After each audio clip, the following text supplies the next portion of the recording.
Boa noite, doutores, doutoras. Sejam muito bem-vindos a mais um semestre.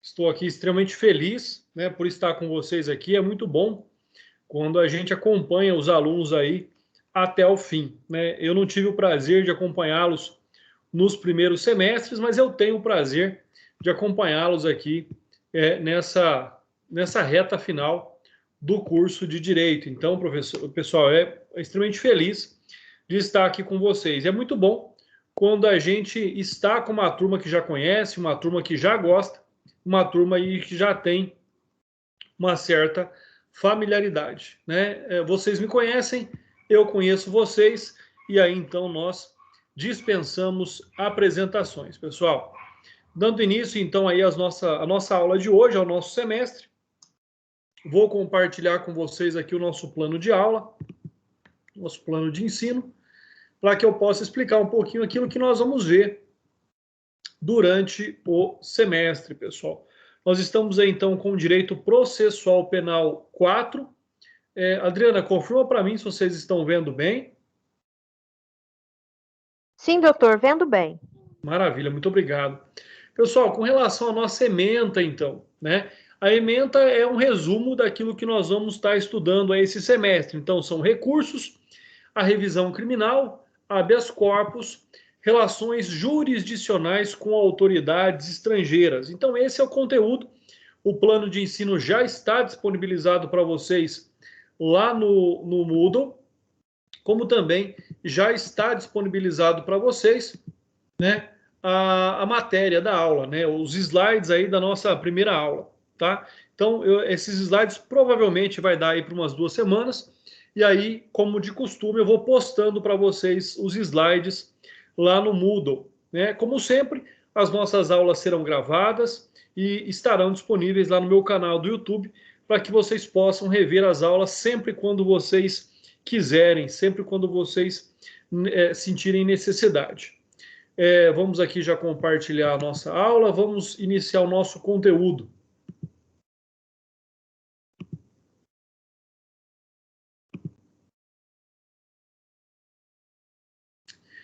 Pessoal, vamos lá então, falando aí sobre a teoria geral dos recursos.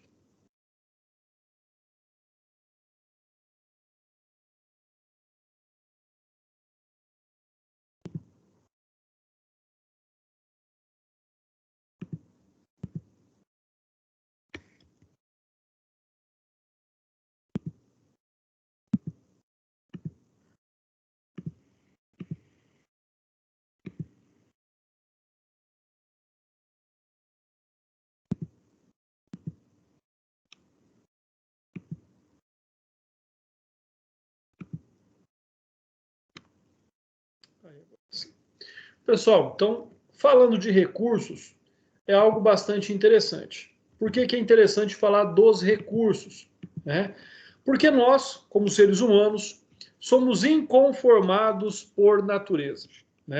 É muito difícil alguém estar totalmente aí conformado com determinada situação, totalmente contente com determinada situação. E isso faz com que a pessoa queira rever aquela decisão, aquela situação. E quando nós tratamos de decisões, de sentenças, no processo penal não é diferente. Quando nós tratamos de sentenças no processo penal, diz aí um amigo meu que a única sentença justa é aquela que não gera a vontade de recorrer nem da acusação e nem da defesa. Então, percebam aí que raras são as sentenças eminentemente justas, aquelas que, de plano, geram aí a pacificação social, porque sempre há a contrariedade de interesses, sempre há a contrariedade do direito contraposto, que é um dos fundamentos do processo penal, o direito de acusar e o direito de amplamente se defender. E o direito de defesa, inclusive, aí inclui o duplo grau de jurisdição, inclui a possibilidade jurídica do recurso. E é isso, então, que nós vamos observar nesse momento, que é o inconformismo. Quando nós tratamos aí de recursos, nós temos que analisar alguns preceitos básicos relativos aos recursos. Ou seja, nós temos que compreender algumas regras específicas quando nós pensamos em recurso. É lógico que vocês já viram aí, ou devem estar vendo também, os recursos no processo civil. E como vocês sabem, subsidiariamente se aplica o processo civil, né, o Código de Processo Civil, nas ações penais. Mas isso, pessoal, é muito subsidiariamente. Tá? São em raras as hipóteses onde exista uma lacuna que não possa ser resolvida com o processo penal. Então, quando nós tratamos, né, de recurso, quando nós tratamos desse inconformismo, na verdade, o recurso, de acordo aí com Gonçalves, ele não passa de um meio processual de impugnação voluntário ou obrigatório, utilizado antes da preclusão, ou seja, do trânsito em julgado, apto a propiciar um resultado mais vantajoso na mesma relação jurídica processual, que decorre então da reforma, da invalidação ou esclarecimento ou confirmação de uma determinada decisão. Então, é extremamente importante que nós aí possamos observar o que significa de fato os recursos. Então, é fundamental que nós possamos compreender, que nós possamos entender que o recurso nada mais é do que um exercício, né? Que esse exercício ele está ligado ao duplo grau de jurisdição. Jurisdição primeira instância, duplo grau de jurisdição quando se recorre para instâncias superiores. Então, esse é um aspecto extremamente importante. Este é um aspecto do qual nós temos que estar aí sempre atentos, né? Ou seja, é o fato, é o momento em que aquela decisão não levou aí à pacificação social daquele resultado.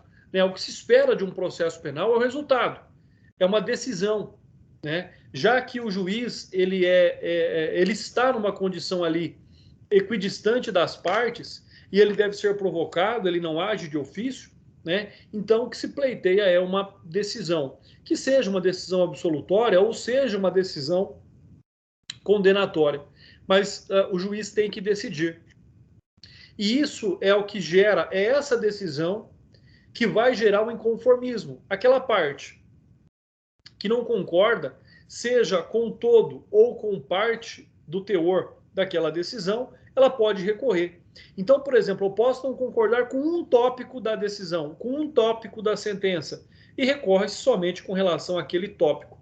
A reanálise dessa decisão ela acontece, então, por um colegiado, né? Ou seja, o colegiado, o tribunal, os desembargadores, né? Isso pensando em segundo grau de jurisdição, nos tribunais dos estados, eles vão rever aquela decisão. E aí, além do recurso escrito interposto pela parte, a parte pode exercer ainda, durante o julgamento deste recurso, a sustentação oral, ou seja, o direito de defender oralmente o seu recurso, né, pelo prazo regimental, aí, como de regra, de 15 minutos lá no tribunal. Mas, né, de um primeiro momento ainda, quando nós pensamos na palavra recurso, né, ela deriva aí do latim recurrere, ou seja, cujo significado representa a ideia de retrocesso, voltar atrás ao estado anterior, refazer as coisas, né, tomar aí um novo curso,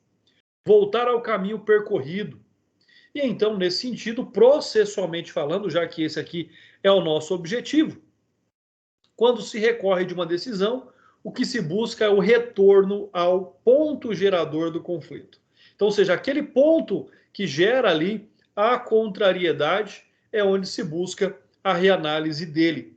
E para que seja, então, reavaliado e o órgão reexaminador se pronuncie, né, dando aí o curso à questão. Ou seja, então é sobre esse aspecto, é sobre essa premissa em que existem os recursos. Né? E nós vamos ver que existem vários recursos e são recursos sempre determinados para fins específicos. Mas hoje nós estamos falando ainda da teoria geral dos recursos.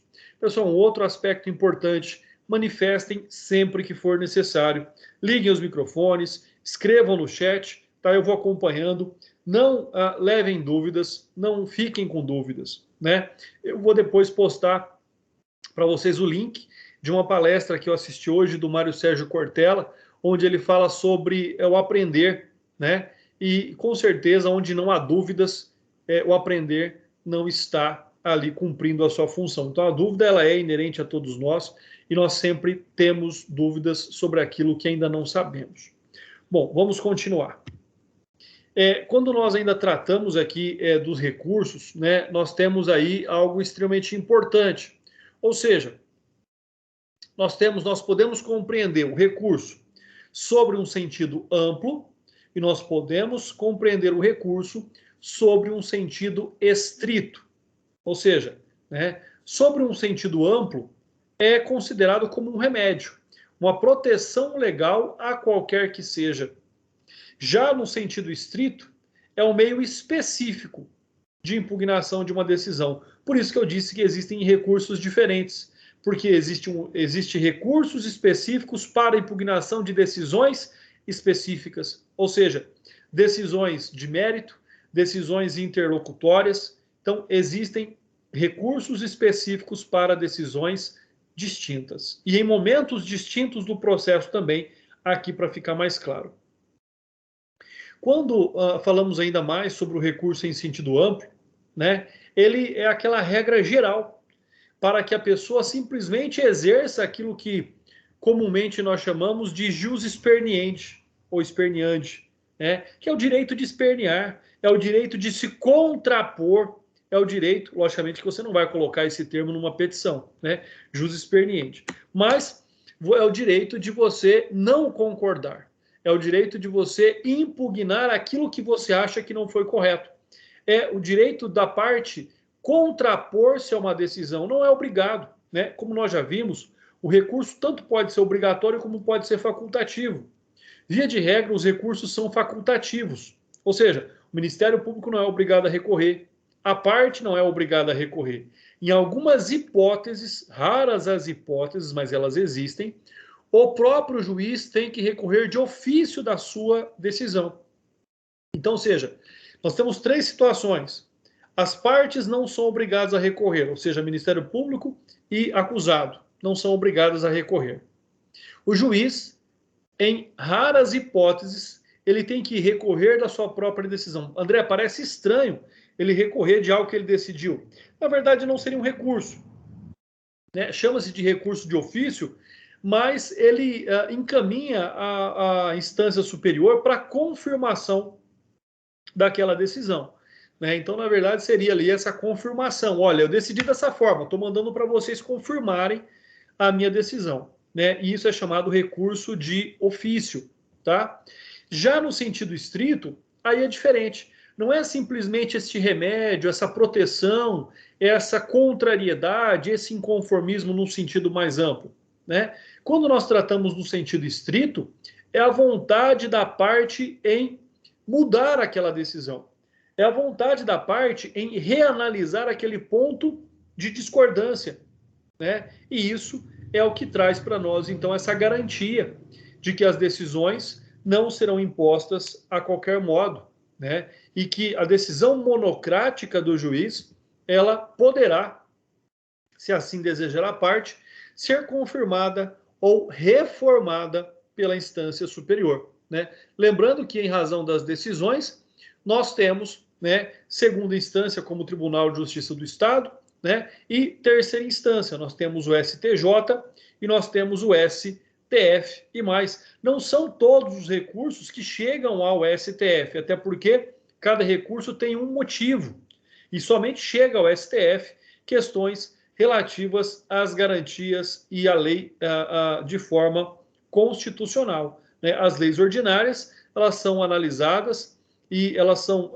dirimidas no âmbito do STJ. Então, não são todos os recursos que chegam ao grau de julgamento do STF. Bom, continuando aqui, nós temos então as características gerais dos recursos, né? Acompanhe comigo aí pelo Código de Processo Penal. Nós temos a voluntariedade, conforme eu disse, as partes não são obrigadas a recorrer. O recurso tem que estar previsto em lei, eu não posso inventar um recurso, então tem que haver uma previsão legal para esse recurso. Anterioridade à preclusão da coisa julgada, lógico, eu não posso recorrer depois que transitou em julgado aquela decisão. Então, existe um lapso temporal definido por lei para que o recurso seja interposto, ou seja, antes do trânsito em julgado, né? E não instituição de nova relação jurídica. Né? Outro detalhe importante, né? O recurso não serve para incrementar uma nova relação jurídica, somente para analisar uma relação jurídica pré-existente, ou seja, aquela que foi objeto de julgamento. E aí, o artigo 574 do Código de Processo Penal trata a respeito. Então, abram aí o Código de Processo Penal, lembrando que nós continuamos utilizando como doutrina básica, né, referenciada, o Código de Processo Penal comentado do Dr. Guilherme Nucci, mas, logicamente, sempre fiquem à vontade para utilizar a doutrina que vocês mais gostam, que vocês mais se adaptaram. O artigo 574 diz: os recursos são voluntários. Como eu disse, via de regra existem exceções, excetuando-se os seguintes casos em que deverão ser interpostos de ofício pelo juiz. Então, aqui o artigo 574 ele trata do recurso de ofício. Então, por exemplo, da sentença que conceder habeas corpus, eu fiz o pedido de habeas corpus ao juiz monocrático. Ele mandou soltar, concedeu habeas corpus, ele encaminha para o tribunal confirmar a sua decisão. Dá que absolver desde logo o réu, com fundamento na existência de circunstância que exclua o crime ou isente o réu de pena, nos termos do artigo 411. Então, aquela absolvição sumária, aquela absolvição desde o início, né, nos termos do artigo 411, fica restrito. Aqui ele não fala, por exemplo, do artigo 395 do Código de Processo Penal. Perdão, 397, pessoal. Deixa eu só mudar aqui, não é 395. É 397, tá? Ele não fala do artigo 397, ele fala do artigo, perdão. Ele não fala do artigo 397, ele fala do artigo 411. Então, fiquem atentos. Então, caso haja uma absolvição desde logo do réu, nos termos do artigo 411, também aqui caberá o recurso de ofício. Então, a regra geral, né, como diz, o recurso ele é voluntário, mas nas hipóteses definidas no artigo 574, caberá aqui o chamado recurso de ofício, ou, né, revisão automática e da decisão. Então, esse é um outro aspecto aí que nós devemos sempre estar observando, né? Recurso é voluntário, salvo a exceção do artigo 574. Pela literalidade, fiquem atentos, ou seja, aquilo que está escrito de forma literal. Não obstante as observações da doutrina quanto à impropriedade do termo, excetuariam-se a regra ditos recursos ex officio. É o que eu disse para vocês, não é um recurso de ofício, é uma reanálise necessária, é diferente, tá?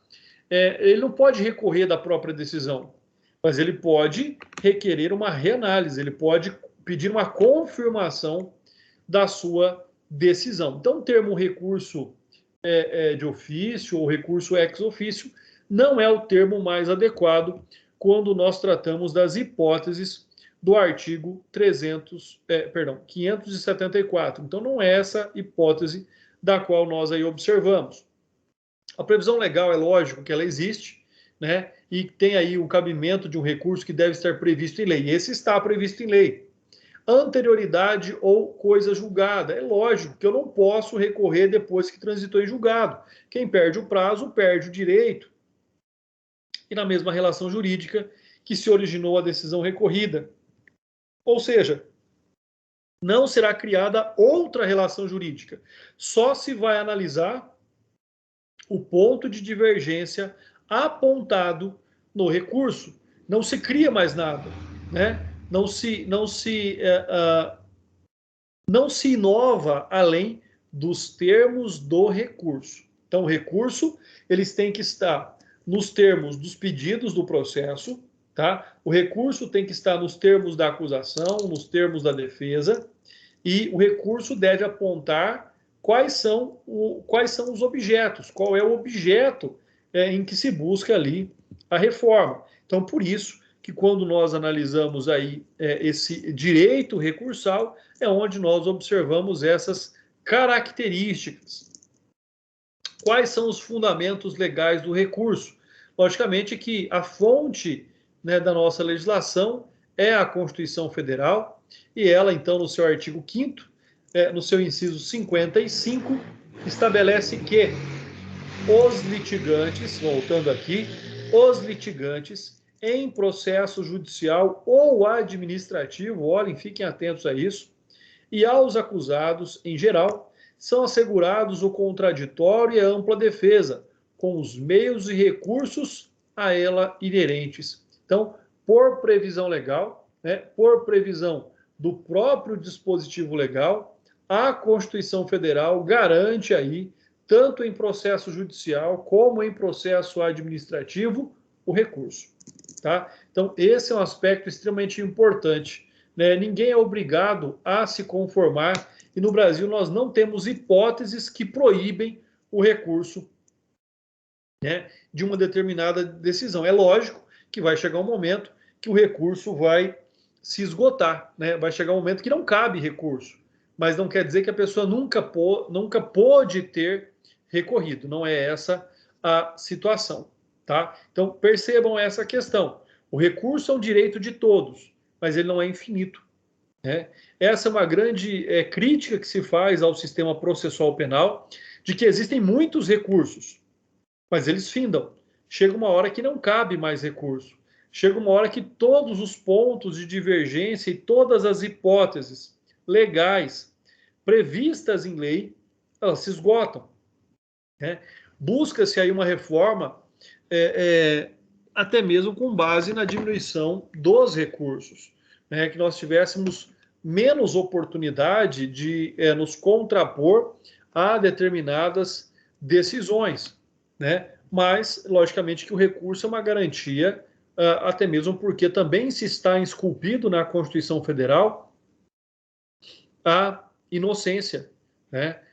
Não se presume a culpabilidade, presume-se a inocência. Então, nós temos aí essa garantia de inocência, que foi confirmada recentemente, alguns anos atrás, pelo STF, no qual decidiu-se que considera-se inocente antes do trânsito em julgado. Então, enquanto houver recurso, a pessoa será considerada inocente, né? Salvo, bom lembrando, salvo algumas hipóteses trazidas aí no pacote anticrime, na Lei 13.964 de 2019, que autoriza a execução da pena após a condenação em determinados casos, tá? Como, por exemplo, no tribunal do júri, e levando-se em consideração a quantidade de pena da condenação, pessoal. Então, nós temos algumas hipóteses, mas o direito ao recurso, que é o que nos interessa nesse momento, ele é inerente, não é infinito, mas ele é garantido a todos. Outra questão importante que trata também aí dos recursos é a Convenção Americana de Direitos Humanos, né? A Convenção Americana de Direitos Humanos, também chamada de Pacto de São José da Costa Rica, no seu artigo 8º, né, do qual o Brasil é signatário dessa convenção, desse tratado internacional, diz no artigo 8º que toda pessoa acusada de delito tem a que se presuma sua inocência, enquanto não se comprove legalmente sua culpa. Durante o processo, toda pessoa tem o direito em plena igualdade às seguintes garantias mínimas. E lá na linha H, direito de recorrer da sentença para juiz ou tribunal superior. Então, né, não tem como mudar isso em aspecto nacional, já que o Brasil é signatário aí do Pacto de São José da Costa Rica. Né? Aquilo que se discutia, mas já ficou superado, seria enquanto não se comprove legalmente a culpa. E aqui não fala trânsito em julgado, né? Enquanto a nossa Constituição Federal fala trânsito em julgado. E prevaleceu os termos aí da Constituição, ao invés, né, dessa condição mais ampla, dessa condição mais subjetiva que consta aí do Pacto de São José da Costa Rica, né?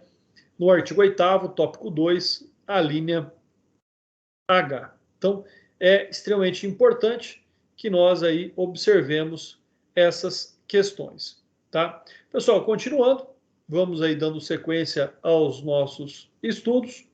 Quando nós tratamos ainda de recursos, quando nós ainda observamos essas questões, nós então temos tanto uma previsão constitucional, como também uma previsão de um tratado internacional que garante o direito ao recurso, né? Logicamente que nós temos que estudar aí quanto aos recursos, a sua natureza jurídica. Ou seja, o que é um recurso? Né? Recurso é uma ação? Não.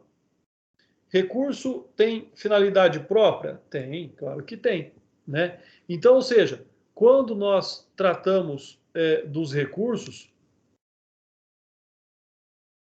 nós observamos o seguinte: a primeira natureza jurídica dele é em relação ao desdobramento do direito de ação ou de defesa. Ou seja, sendo um desdobramento, o recurso representa a continuação da relação jurídica em relação ao inconformismo. E é isso que é importante, em relação somente ao inconformismo. André, quais partes podem recorrer? Ambas as partes. Né? Existem casos em que da sentença, tanto a acusação quanto a defesa recorrem. Né? Se eu disse para vocês que a sentença justa seria aquela que não motivaria o recurso de nenhuma das partes, imagina uma sentença que não agradou ninguém. Né? Imagina uma sentença que nem a acusação se contentou e nem a defesa se contentou, que não trouxe a pacificação social a nenhuma das partes. Mais injusta talvez seria essa sentença. Tá? Então, esse é um critério importante que nós devemos analisar. Mas, então, é um desdobramento do direito de ação focado, ou seja, limitado às razões do inconformismo, né, da qual devolve, esse é um termo utilizado, devolve para a instância superior. Você fala assim, mas como é que devolve se ele não estava lá? Pessoal, também é estranho, concordo, né? Mas devolve-se à instância superior o direito, né, a condição e a capacidade de análise dessa decisão, ou seja, de confirmação ou de reforma desta decisão. Você pode falar, André, mas não é encaminha-se? Claro que é encaminha-se. Né? Encaminha-se o recurso para o julgamento da instância superior. Mas não será estranho que vocês encontrem na doutrina e na prática jurídica, né, quem diga que o recurso, ele deve ser, o processo é devolvido à instância superior. Eu também acho estranho, como é que eu devolvo para um lugar que ele não esteve? Mas são questões a serem superadas aí na prática jurídica. A segunda natureza jurídica é que o recurso como uma nova ação dentro do processo, pessoal. Não consigo enxergar dessa forma, tá? Não digo que é uma nova ação. Eu prefiro pensar que é um desdobramento, né, sobre questões próprias. Mas essa é a posição do Rangel, que diz que, segundo essa visão, o recurso não representaria um desdobramento da relação jurídica já instaurada, mas uma nova ação no mesmo processo. Eu prefiro ficar com a primeira teoria, que é o do desdobramento, né, do direito de ação ou de defesa, somente em razão ali do inconformismo. Terceira natureza jurídica diz que o recurso como providência destinada à reforma de uma decisão. Concordo, né? Logicamente que ninguém recorre para que aquela decisão seja mantida. Ninguém recorre para que aquela decisão seja confirmada, salvo a hipótese do recurso ex officio, que aí sim, o juiz ele decide naquelas situações que nós já vimos no artigo 574, e ele encaminha, né, recorre de ofício, então, para a confirmação da sua decisão. Então, salvo a hipótese do recurso de ofício, todos os demais recursos têm como finalidade a reforma de uma decisão. Né? Então, o recurso seria qualquer medida apta a ensejar a reforma de um pronunciamento jurisdicional, não contemplando, pois, meios impugnatórios destinados a invalidar uma decisão eivada de nulidades, ou seja, aquela decisão não foi justa, né? E por vezes apresenta ali nulidades sejam absolutas ou relativas, né? Dessas três posições, prevalece a que recurso é a manifestação do direito de ação ou de defesa exercido dentro do próprio processo, tá? Conforme eu já havia dito para vocês, tá? Então, ou seja, seria um direito de ação dentro do próprio processo. Particularmente, como eu digo, eu prefiro a primeira teoria e não essa que seria a segunda, né? Além da Ada Pellegrini Grinover, do Antônio Scaranzi e tantos outros doutrinadores também seguem essa posição. O José Frederico Marx, o Giovanni Leone e o Auri Lopes Júnior, na doutrina estrangeira, esta também é a posição prevalente. Assim, por exemplo, na doutrina espanhola, esta é a posição do José Maria, né, e assim por diante. Então, dizem aí que a posição dominante é que é o direito de ação exercido dentro do próprio processo, né? Direito de ação exercido dentro do próprio processo, tá? Mas eu prefiro compreender que é um desdobramento da ação e não uma nova ação, tá? Então essa é a questão. Vamos pontuar aqui a primeira teoria. Quais são os princípios ensejadores, então, do recurso? Né? Eu já falei dele, mas eu preciso dizer para vocês onde é que ele está. Quando eu falo do princípio do duplo grau de jurisdição, eu logicamente me reporto à Constituição Federal.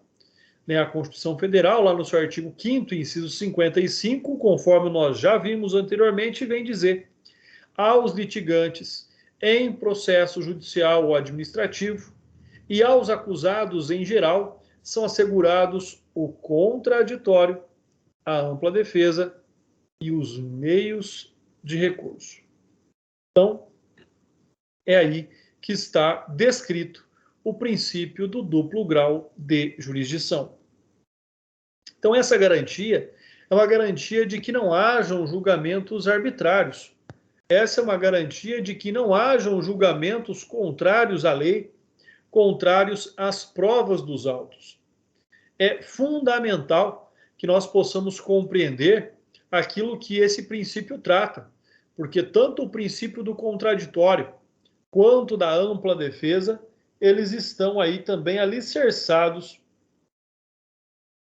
no duplo grau de jurisdição, ou seja, né, sobre essas hipóteses, sobre esses aspectos que são inerentes à condição, ao desejo do indivíduo de poder, então, recorrer de determinada situação. Então, são fatos, são circunstâncias que fazem com que o indivíduo não se conforme com determinada decisão que não lhe agrada e que não lhe preserva o direito ali, né, defendido. O princípio ainda do duplo grau de jurisdição não é previsto expressamente, ou seja, não está escrito ali de forma clara, de forma objetiva. Não está previsto expressamente, mas é a compreensão que se tem sobre essa garantia e os meios recursais. Né? Nós temos aí outros autores que tratam a respeito disso. Mas é importante verificar, né, e a doutrina está aí à disposição de vocês, que o princípio do duplo grau de jurisdição possui limitação ou exceções, né, que é o que eu disse para vocês, ele não é infinito. Tá? O duplo grau de jurisdição, ele finda. Né? E existem hipóteses em que cabe recurso, existem hipóteses em que não cabe recurso.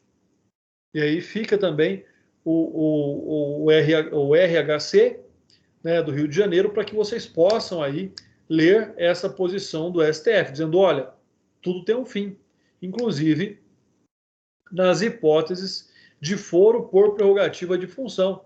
Imagina, uma decisão dada pelo STF em razão de um processo contra um presidente da República. Cabe recurso a quem? Se não existe órgão jurisdicional superior ao STF. Eu posso recorrer a ele, mas eu não tenho instância superior para interpor um recurso. Não sei se vocês já pensaram nisso. Né? Ou seja, a quem cabe recorrer contra as decisões do STF? Ninguém, aí não cabe recurso. Unirrecorribilidade das decisões. Né?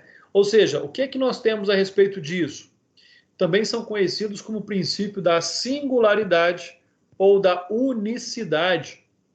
E diz respeito de que a cada decisão existe um único recurso, que é o que eu disse para vocês. É aí onde o operador do direito tem que saber qual é o recurso adequado. Aí você vai me dizer, André, mas eu já ouvi dizer do princípio da fungibilidade, né? O princípio da fungibilidade é onde se aceita um recurso por outro.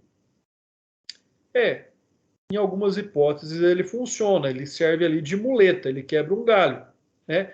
Mas com certeza ele não será utilizado, não será necessário que seja utilizado pelos nossos alunos aqui da Fama, né? Porque todo mundo vai saber exatamente qual é o recurso adequado ao caso específico a ser recorrido. E para isso, né, o artigo 593, parágrafo 4º do Código de Processo Penal, corre lá, pessoal, dá uma olhada, grifa o código, né?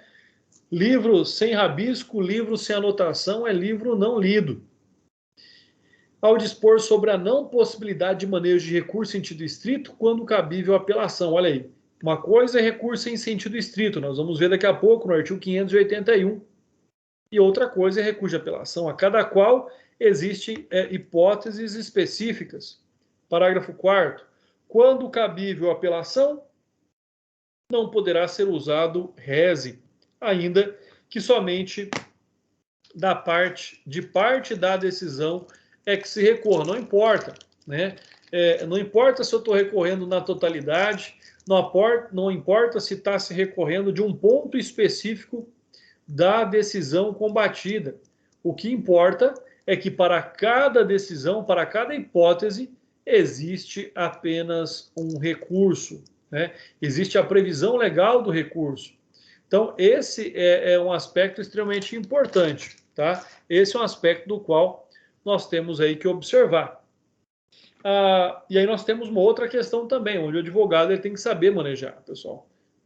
Melhor do que mais importante do que saber o direito é saber utilizar o direito, né? Operar o direito. Então, olha só. Por exemplo, recurso especial cabível ao STJ. Recurso extraordinário cabível ao STF. Recurso especial, ele vai tratar de questões que envolvam ali a legislação ordinária, ou seja, as leis ordinárias infraconstitucionais. Já recurso extraordinário, ele é ali, então, pontual, né, sobre princípios e singularidades ligados à Constituição Federal, que cabe, então, como guardião, né, exemplar ao STF, né, decidir a respeito. Então, sobre todas essas questões, é onde, então, nós observamos aí a questão, né, do princípio da singularidade ou da unicidade. Um outro aspecto aqui que nós devemos observar é que, né, quando nós tratamos aí da unicorribilidade, na medida em que o recurso é cabível em capítulos distintos, ou seja, o que significa isso?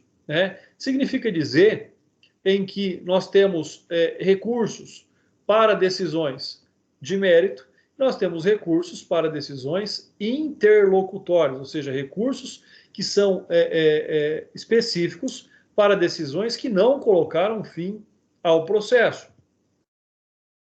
Nós temos ainda aqui que analisar o princípio da taxatividade. O que significa isso?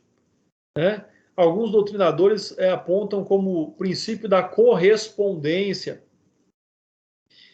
Significa dizer que não cabe às partes manifestarem seu inconformismo, senão pelos meios expressos admitidos. Então, eu só posso recorrer, eu só posso manifestar por aquilo que a lei autoriza, pelo meio que a lei autoriza. Então, é taxativo, né? Se está previsto em lei o recurso, eu não posso utilizar de outros métodos. Eu não posso pegar o telefone e ligar para o juiz, eu não posso fazer uma carta ao tribunal, eu tenho uma formalidade a seguir. Né? Por isso que é chamado princípio aqui da taxatividade. E é fundamental para que a regularidade do procedimento e também para a segurança jurídica. Não é de qualquer jeito, não é de qualquer modo. Por mais que nós estejamos aí nos últimos anos quebrando muitos paradigmas de formalidade. Muitas formalidades ainda existem, né? Muito se reduziu, muito se limitou aí quanto à formalidade, mas assim ainda alguns aspectos não se podem alterar, né? Um exemplo que eu trago aqui para vocês, por exemplo, é que somente cabe recurso em sentido estrito das previsões taxativas, não é um rol exemplificativo. Se vocês pegarem o artigo 581, vocês vão ver que existem muitas hipóteses sobre a que cabe o recurso em sentido estrito. Então, sobre esses aspectos, nós estamos diante da taxatividade, ou seja, não cabem em outras hipóteses, senão somente naquelas previstas no artigo 581. Então, esse é um exemplo aí de taxatividade. E aí vem aquele princípio, aquela muleta que eu disse para vocês agora há pouco, que é a fungibilidade recursal, né? Rogo que vocês nunca precisem da fungibilidade recursal, pessoal. Por quê? Porque vai demonstrar que você não sabia direito o que você estava fazendo, né? Então, assim, pode ajudar, pode salvar ali naquele momento difícil, é claro que pode, mas não recomendo que se utilizem aí com grande frequência da fungibilidade. Ela vem prevista ali no artigo 579, que vem dizer, salvo a hipótese de má-fé. Então você agiu de má-fé, né? Você confundiu, né? Não foi uma questão que você perdeu o prazo e tentou interpor um outro recurso, aí é má-fé. A parte não será prejudicada pela interposição de um recurso por outro, ou seja, o prazo estava certo. O prazo era o prazo referente ao recurso adequado, tá? Era o prazo adequado. Mas você trocou o nome lá, de um por outro. Então, essa é uma questão. Agora, esse é um fato. O prazo estava certo, não perdeu o prazo. O que é configurar má-fé? Você perdeu o prazo do recurso certo e vai interpor um recurso errado para tentar ali, de alguma forma, né, não perder tudo. Aí vai configurar má-fé. Parágrafo único. Se o juiz, desde logo, reconhecer a impropriedade do recurso interposto pela parte, mandará processá-lo de acordo com o rito do recurso cabível. Por quê? Porque nós temos essa questão também, né? Nós temos o fato de que os recursos podem ter ritos diferentes.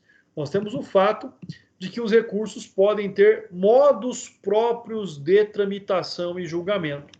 E aí, então, caberá ao magistrado, já desde plano observando isso, né, determinar o processamento da forma correta. Continuando aí, pessoal.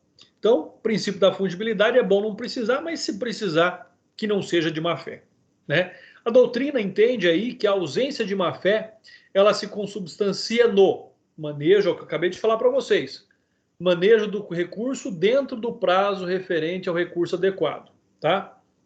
Existência de dúvida objetiva quanto à espécie recursal apropriada ao caso. Vocês vão ver que pela prática, que com o tempo, não surgem mais essas dúvidas, tá? Convolução, pessoal, vamos lá. Enquanto um princípio anterior à interposição de um recurso inadequado, em caso de não havendo má-fé, pode ser recebido e processado na forma adequada, o princípio da convolução de um recurso adequado pode ser recebido e processado como outro, a fim de se evitar prejuízo ao recorrente ou propiciar emprego de via impugnativa mais vantajosa ao acusado. Convolução é bastante interessante. E poucos falam deste princípio. Por quê? Porque a parte fez tudo certo. Interpôs o recurso adequado, no prazo adequado, no prazo de lei. E aí, então,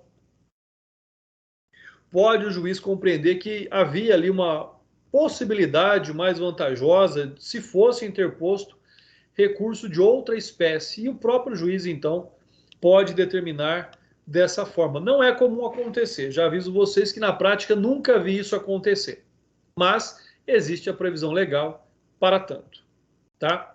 Qual é a distinção, qual é a diferença entre o princípio da fungibilidade e o princípio da convolução. Primeiro, fungibilidade, a impugnação errada, indevida, adequada, considerada como correta, desde que não haja má-fé. Então, a ausência da má-fé é a característica sine qua non para que um recurso seja recebido por outro.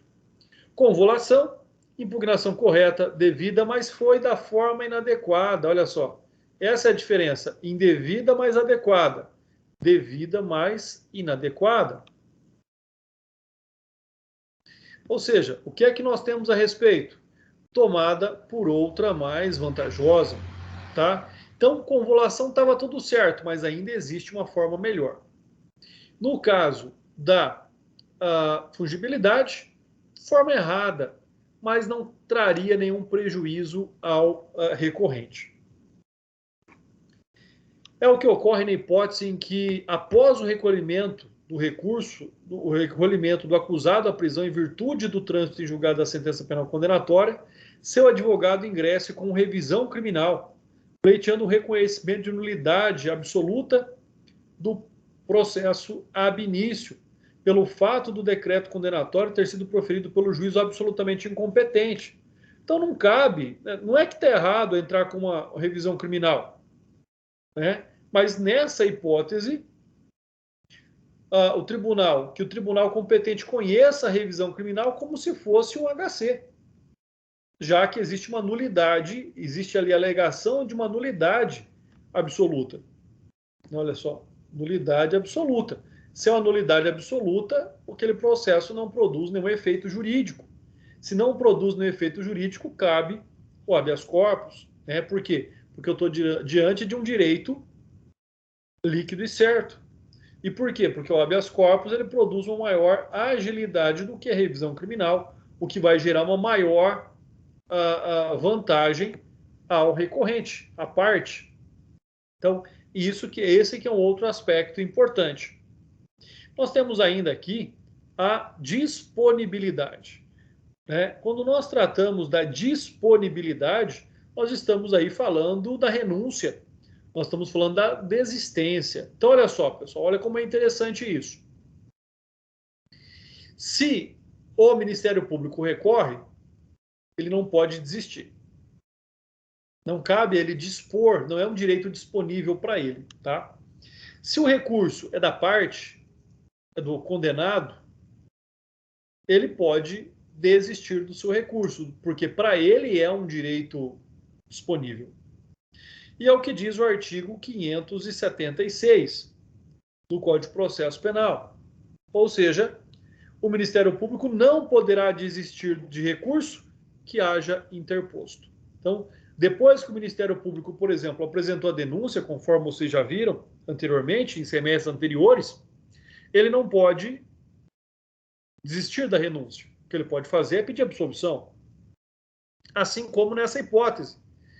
O Ministério Público que interpõe um recurso, nada impede que depois o Procurador de Justiça possa manifestar-se pela absolvição ou pela concordância com a decisão impugnada no recurso. Mas não pode haver a desistência. Não é um direito disponível, depois que o Ministério Público recorreu, desistir deste recurso. Está aí a própria disposição legal do artigo 576, que diz que ele não é obrigado a recorrer, mas se recorrer, não pode desistir. E aí nós temos ainda duas súmulas aqui para tratar desse tema, a súmula 705 e 708.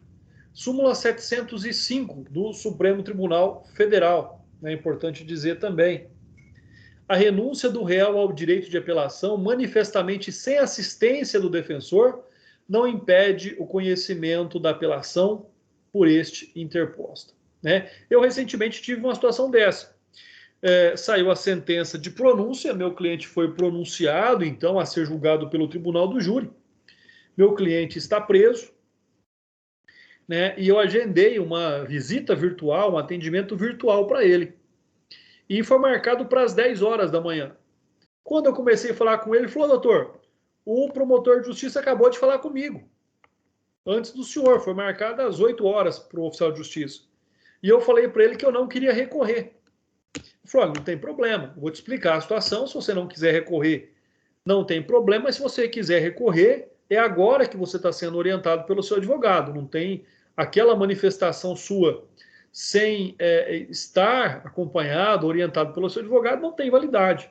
E aí foi onde, então, ele decidiu recorrer. E aí nós manifestamos que, em que pese ele tenha manifestado ao oficial de justiça o não interesse pelo recurso, posteriormente, quando instruído pelo advogado das circunstâncias da condenação, que o mesmo manifestava seu interesse em recorrer, e aí nós apresentamos no caso, lá o recurso específico é o recurso em sentido estrito, né, contra a decisão de pronúncia. Já a súmula 708 é nulo o julgamento da apelação se, após a manifestação nos autos da renúncia do único defensor, o réu não foi previamente intimado para constituir outro. Então, olha só como é interessante isso. É nulo o julgamento de apelação se, após a manifestação nos autos da renúncia do único defensor, o defensor saiu do processo, o réu não foi previamente intimado para constituir outro, ou seja, então ele tem que ser intimado para constituir outro advogado, né, para continuar ali ou não com o seu desejo de recurso. Voluntariedade, mais uma vez, ninguém é obrigado a recorrer, salvo aquelas hipóteses do artigo 574, né, que nós já vimos, seria o recurso de ofício. Então, ninguém é obrigado a recorrer. Mas, né, se o Ministério Público recorrer, não pode desistir, pode até pedir absolvição em grau de recurso, e a parte que recorrer pode desistir do seu recurso, tá? Então, a voluntariedade é que, salvo as hipóteses do artigo 574, ninguém é obrigado a recorrer. Né? Mais uma vez, olha aí o que diz o artigo 574. Os recursos são voluntários, excetuando-se os seguintes casos em que deverão ser interpostos de ofício pelo juiz: da sentença que conceder habeas corpus, da que absolver desde logo o réu, nos termos do artigo 411. Artigo 625, parágrafo 3º. Se o relator julgar insuficiente instruído o pedido ou inconvenientemente a interesse da justiça, que se apresentem os autos originais, indeferi-lo-á in limine, dando recurso para as câmaras reunidas ou para o tribunal, conforme o caso. Artigo 746.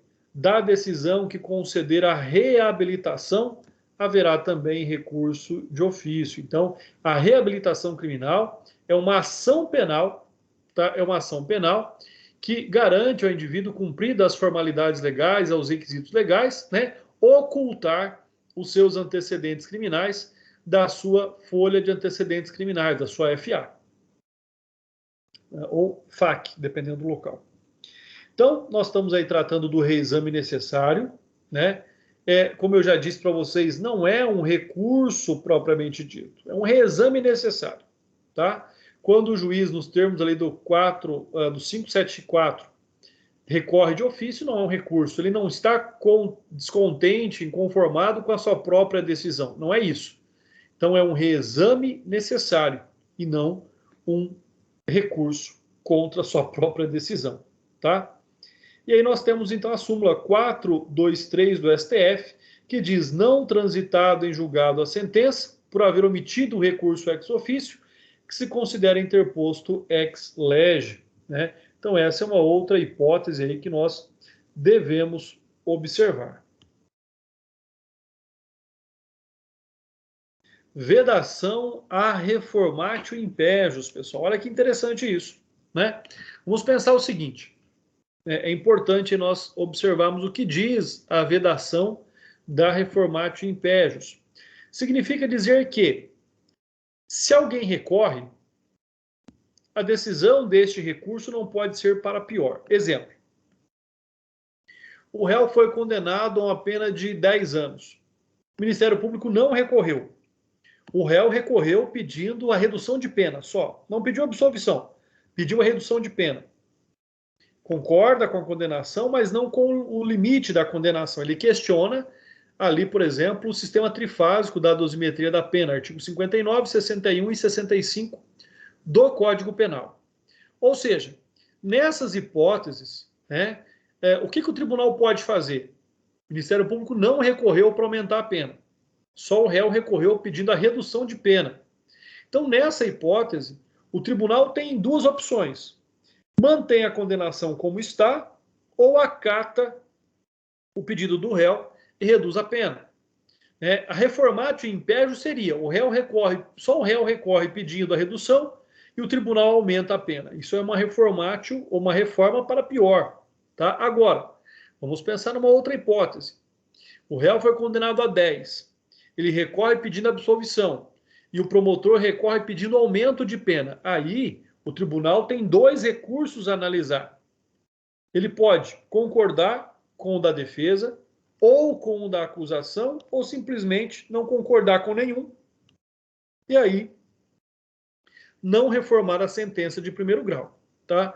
Então, ou seja, só seria reformatio impejus quando o tribunal reforma para piorar a decisão do réu, quando isso não é, logicamente, solicitado, quando este não é o motivo de impugnação, de inconformismo do recurso. Né? E a respeito disso, nós temos aí o artigo 617 e 623. 617 diz: o tribunal, câmara ou turma atenderá nas suas decisões ao disposto nos artigos 383, 386, 387, corre lá para ler depois, se não for aplicável, não podendo, porém, será agravada a pena. Não podendo, porém, será agravada a pena quando somente o réu houver apelado da sentença, ou seja, o que eu acabei de falar para vocês. Artigo 626. Julgando procedente a revisão, o tribunal poderá alterar a classificação da infração, absolver o réu, modificar a pena ou anular o processo. Parágrafo único. De qualquer maneira, não poderá ser agravada a pena imposta pela decisão recorrida. Então, fiquem atentos a isso, tá? Tanto o artigo 617 quanto o artigo 626 tratam da reformatio, da proibição da reformatio impejus. Eles tratam da proibição da reformatio impejus, quando somente o réu recorrer. Uma outra questão aqui que nós vamos abordando é o teor da súmula 160 do STF, que diz assim: é nula a decisão do tribunal que acolhe contra o réu nulidade não arguida ou no recurso da acusação, ressalvados os casos de recurso de ofício. Então, ou seja, olha só, vamos passar um traço aqui. Se a acusação recorre, o tribunal tem que se manter nos termos do que foi pedido pela acusação. Ele também não pode inovar, ele também não pode buscar uma situação que prejudique o réu que não foi arguido pela acusação no seu recurso. Por quê? Porque nós estaríamos diante de uma decisão ultra e extra petita, além e diferente do pedido, né? Ou seja, a expressão mais correta quanto aos recursos é tanto um devoluto quanto apelatum, ou seja, só posso devolver os termos daquilo que foi apelado. Ou eu concordo com o que foi pedido ou mantenho a sentença como estava. Então, esse é um aspecto bastante importante quando nós falamos da proibição, né? Logicamente aí, da reformatio impejus. E a reformatio impejus, ela ainda pode ser direta ou indireta. O que é uma reformatio impejus direta? É aquela mais usual, é aquela mais comum, né? Na qual o prejuízo decorre do conhecimento de julgamento do próprio recurso interposto ou da impugnação apresentada pela defesa. Né? Qual é o exemplo que nós temos? Praticamente o mesmo que eu já havia falado para vocês. Uma sentença condenatória que impingiu ao acusado a pena de 7 anos de reclusão em regime semiaberto. Na hipótese do recurso, a apelação, exclusivo da defesa, ou seja, do réu, é vedado ao tribunal adquém majorar o quanto da pena ou fixar regime mais gravoso para o seu cumprimento, né? Isso seria a reformatio impejus direta. Já a reformatio impejus indireta, refere-se ao agravamento da situação do acusado por vias obíquas, ou seja, como consequência de outra decisão que analisou o recurso de impugnação só da defesa. Então, seja, qualquer situação que venha ali prejudicar o réu por uma via transversa. Exemplo, reformatio impejus direta, decisão impugnada, recurso, reforma em prejuízo. Então, reforma a decisão para pior. De forma indireta, decisão também impugnada, recurso anula, nova decisão pior que a primeira. O que ele fala? Ele caça a decisão de primeiro grau e dá uma sentença pior. Anula a sentença do primeiro grau e dá uma sentença mais grave para o acusado. Essa seria aí a reformatio impejus indireta. E aí nós temos vários julgados nesse sentido, né? Então, tanto a reformatio impejus direta como a indireta, as duas são proibidas no âmbito aí do direito processual penal brasileiro. E a reformatio in melius, é isso que todo mundo quer, né? Pelo menos a defesa. Ocorreria quando o recurso exclusivo da acusação, o tribunal, no julgamento, melhorasse a situação do réu. Por exemplo, o réu é condenado por furto e somente o Ministério Público recorre da pena mínima. O tribunal acaba por absolver. E aí, pode ou não? Olha só. O que o artigo 617 disse que nós lemos agora? Se estabelecer em relação a situações em que somente o réu houver apelado da sentença. Não fala nada de recurso exclusivo da acusação. Então, se o recurso for exclusivo da acusação e o tribunal decidir que, além de não aumentar a pena, ele vai absolver, ele pode? Pode, tá? Ele pode fazer isso. Pessoal, para melhor, né, in pro réu, né, in dubio pro réu, ou em benefício do réu, o tribunal pode agir sempre, independentemente se o réu não tenha recorrido. Tá? Então, mesmo que o réu não tenha recorrido, mesmo que o recurso seja somente da acusação, se o tribunal verificar uma hipótese, uma situação que seja benéfica para o réu, além de não acolher o recurso da acusação, pode julgar sim para beneficiar o réu. Por quê? Porque não há uma proibição legal para isso, porque o Ministério Público também exerce o papel de fiscal da lei, né?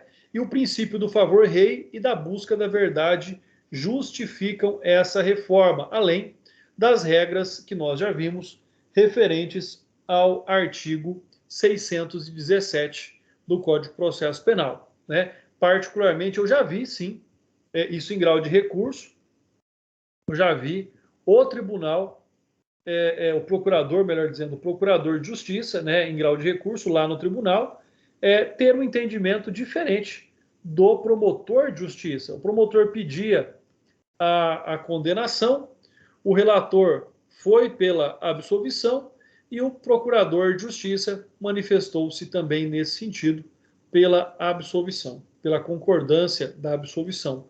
Não há nenhum problema, até porque os membros do Ministério Público, seja de primeiro ou segundo grau, são órgãos independentes. Se o tribunal pode o mais, logicamente também pode o menos, né? Que seria conceder habeas corpus de ofício, também pode o menos, que seria fornecer ao réu uma análise de recurso da acusação. Então, é extremamente importante que nós possamos compreender que, em favor do réu, né, poderia o tribunal decidir, mesmo analisando somente um recurso da acusação. Então, nós podemos concluir aí, em se tratando de recurso exclusivo da defesa, ou mantém-se a decisão, ou acolhe-se os termos do recurso. Em sendo recurso exclusivo da acusação, ou mantém-se a defesa, ou se acolhem os termos do recurso, ou reforma-se a sentença em benefício do réu. Próxima aula, pessoal, vamos falar um pouquinho sobre a dialeticidade, tá? Então, nós vamos continuar aqui na próxima aula, tá? Dialeticidade. Se alguém tiver alguma dúvida, estou aqui à disposição, né? Mais uma vez aqui externando o prazer que eu tenho em estar aqui com vocês como professor, em continuar com vocês nesse semestre. É muito gratificante para mim, eu estou muito feliz em continuar aqui com vocês, pessoal. Como eu disse, se tiverem alguma dúvida, estou à disposição. Se não tiverem, um forte abraço e até a nossa próxima aula. Um abraço, doutor. Até a próxima aula. Muito obrigada. Eu que agradeço. Tudo de bom.